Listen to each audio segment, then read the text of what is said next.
প্রিয় নেহাল প্রোগ্রাম, এই নামটা শুনলেই চোখের সামনে ভেসে ওঠে এক শান্ত সবুজ পৃথিবী।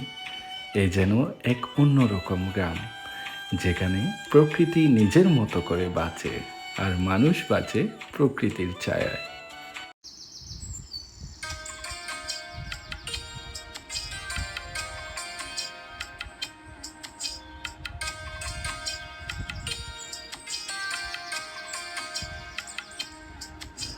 চারপাশ জুড়ে সবুজের বিস্তার, দিগন্ত চুয়ে থাকা মাঠ, ঢেউ খেলে যাওয়া ধানের শীষ, আর মাঝখানে স্বচ্ছ জলের মতো এক বিল, যেখানে সূর্যের আলো পড়ে তৈরি করে রূপালি আভা, যেন কোনো শিল্পীর তুলিতে আঁকা এক স্বপ্নলোক।